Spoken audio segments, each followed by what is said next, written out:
बिस्मिल्लाहिर्रहमानिर्रहीम अस्सलाम वालेकुम दोस्तों। जैसे ही हम जो है थोड़े सा उम्र रसीदा होते हैं, जैसा कि हम जो है वो 40-50 क्रॉस करते हैं, तो हमारी जिस्म में बहुत ज़्यादा तब्दीलियाँ आनी शुरू हो जाती हैं। हमारे जिस्म में बहुत ज़्यादा नमकियात और समझ लें कुछ ऐसी चीज़ें जिन्हें हम मल्टीविटामिन्स कहते हैं, उनकी कमी होना शुरू हो जाती है, जो कि हमारे ना सिर्फ़ पट्ठों को ताकत देते हैं, बल्कि हमारी नसों को भी मज़बूत रखते हैं। तो हमारे जिस्म में जो है वो टाँगें जो हैं वो कमज़ोर होना शुरू हो जाती हैं, आपसे चलना मुश्किल हो जाता है, सीढ़ियाँ चलना शुरू हो जाती हैं।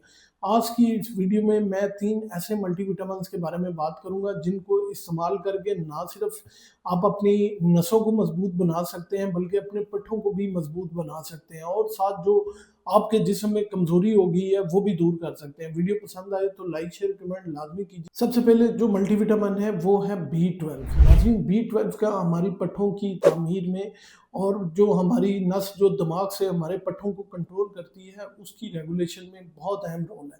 इसके साथ आपने जो कॉम्बिनेशन में लेना है वो है बी1 और उसकी एक्टिव फॉर्म बेनफोटामीन। बी1 जो है जब हम नींद में होते हैं या सो रहे होते हैं, हमारे पट्ठों की रिपेयर करता है, पट्ठों को मजबूत करता है। जब आपके अंदर जो है बी12 की डेफिशिएंसी हो, तो क्या होता है शुरू-शुरू में आपको पाँव का जो भारीपन है वो महसूस होता है। आहिस्ता-आहिस्ता पाँव की पिंडलियाँ जिसे हम सेकंड हार्ट भी कहते हैं और काफ मसल्स हैं, वहाँ पे सुनसनाहट और झुनझुनाहट शुरू हो जाती है और अल्टीमेटली जो है वो इस कदर बढ़ जाती है कि आपको रात को जो है वो टाँगों को बाँधना पड़ जाता है या अक्सर लोग कहते हैं आजकल सर्दी है तो हम जो है अपने पाँव जो है या टाँगे जो है रज़ाई से बाहर करते हैं। बेसिकली जो हमारी नस के ऊपर एक शीट होती है, बिल्कुल वैसे ही जैसे एक इलेक्ट्रिक वायर के ऊपर शीट होती है, वैसे ही हमारी नसों के ऊपर एक शीट होती है जिसको हम माइलिन शीट कहते हैं। वो डैमेज हो जाती है और जब ये शीट डैमेज होती है तो आपको पता है कि अगर बिजली में तो शॉर्ट सर्किट हो जाएगा। इसी तरह जब माइलिन शीट डैमेज होती है तो हमारे जो सिग्नल्स हैं वो डिस्टर्ब होना शुरू हो जाते हैं और पट्ठों से दिमाग तक जो है वो ठीक तरह नहीं पहुँच पाते और रास्ते में ही जो है वो टूट जाते हैं। जिसकी वजह से आपको गलत सिग्नल दिमाग को जाते हैं और आपको जो है सनसनाहट और झंझनाहट होना महसूस होना शुरू हो जाती है। तो 60 के बाद जो आपने मल्टीविटामिन लाज़मी इस्तेमाल करना है वो बी12 और बी1। आपने जो भी मार्केट में देखें, एक तो उसको कंपोज़िशन देखें कि उसमें एक्टिव फॉर्म जो बी12 की है वो मेथिकोबालामिन है और दूसरा बी1 की बेनफोटामीन है। तो इनकी डोज़ कितनी है? बी12 जब भी आप लेंगे आप कोशिश करें कि जो है वो अमूमन जो ब्रांड्स आते हैं उनमें 500 एमजी तक होता है। तो आपने जो ब्रांड चूज़ करना है उसमें एटलीस्ट 1000 हो। कुछ ब्रांड्स ऐसे भी हैं जिनमें फोलेट के कॉम्बिनेशन में है और 2000 एमजी तक जो है मेथिकोबालामिन पाया जाता है। तो आपने ये ब्रांड चूज़ करने हैं जो कि आपकी बॉडी की रिक्वायरमेंट है। दूसरा जो मल्टीविटामिन है वो है विटामिन डी3। दोस्तों, हमारे जो है जिस्म में विटामिन डी3 जो है वो बहुत की कमी होती है। हम समझते हैं कि ये सिर्फ़ हड्डियों और कैल्शियम के लिए ज़रूरी है, लेकिन ये पट्ठों में जाके पट्ठों की एक प्रोटीन बनाता है जिसकी वजह से रात को नींद के वक़्त जो है आपके पट्ठे जो है वो खुद को रिपेयर करते हैं। तो आप में अगर विटामिन डी3 की कमी है तो आपकी जो टाँगें हैं वो बहुत ज़्यादा कमज़ोर होना शुरू हो जाएँगी। आहिस्ता-आहिस्ता आपके कूल्हे के पट्ठे भी जो हैं वो बहुत ज़्यादा कमज़ोर हो जाएँगे और जो है आप चलने से जो है कासिर हो जाएँगे।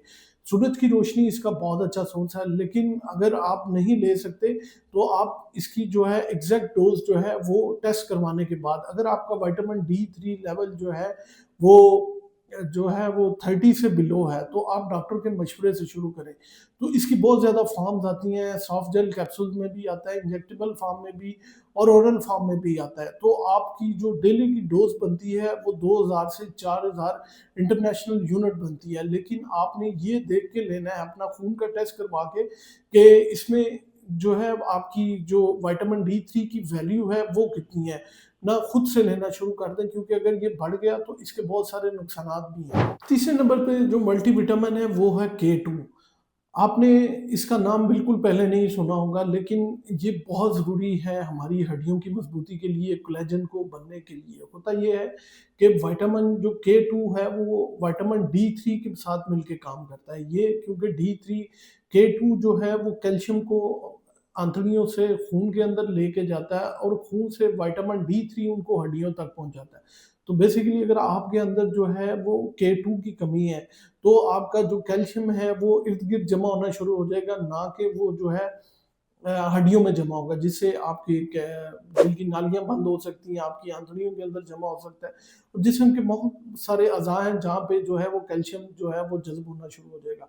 इसके अलावा ये ऑस्टियोकैल्सिनोनिन टाइप एक प्रोटीन बनाता है जो कि हमारी हड्डियों के अंदर कोलेजन को बूस्ट करने के लिए और बनाने के लिए बहुत अहम है। इसके अलावा एक प्रोटीन और बनाता है जो कि हमारे मसल्स को बहुत ज़्यादा स्ट्रॉन्ग करते हैं और जिसकी वजह से जो है हमारे पट्ठों का जो खिंचाव है वो बिल्कुल नहीं होता। तो जब भी आप विटामिन के2 लें तो डी3 के कॉम्बिनेशन में लें। कैल्शियम, विटामिन डी3 और के2 जब भी कोई ब्रांड आप लें तो कोशिश करें कि विटामिन जो है के2, डी3 और जो है कैल्शियम एक साथ लें। क्योंकि ये फैट सॉल्युबल विटामिन्स हैं तो कोशिश करें कि खाने के बाद लें और दूसरा ये कि ये रात के टाइम लें, ताकि इनका जो अमल है, जो ये काम करते हैं वो नींद में ज़्यादा काम करते हैं।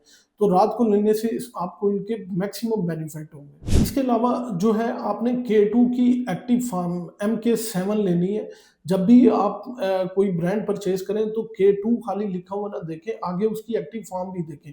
दूसरा बहुत सारी चीज़ों में होता है जैसे ये फर्मेंटेड फूड्स में और गोश्त में काफ़ी ज़्यादा होता है। तो इन खानों के साथ अगर आप विटामिन डी लें तो आप ऑटोमैटिकली जो है अपनी के2 की कमी को जो है वो पूरा कर लेंगे। नाज़रीन, हमेशा जब भी आप अपनी जिस्म को स्ट्रॉन्ग महसूस ना करें और समझ लें कि जिस्म बहुत ज़्यादा कमज़ोर होना शुरू हो गया है, तो ये 3 मल्टीविटामिन्स जो हैं अपनी खुराक का हिस्सा बनाएँ। कोशिश करें कि नेचुरली इनको प्रोड्यूस करें, अगर नहीं होते तो सप्लीमेंट्स ले लें अगर आप 50-55 क्रॉस कर गए हैं। उम्मीद है ये मालूमात आप लोगों के लिए बहुत फ़ायदेमंद साबित होगी। अपना और अपने प्यारों का बहुत सा ख़्याल रखिएगा, दुआ में याद रखिएगा।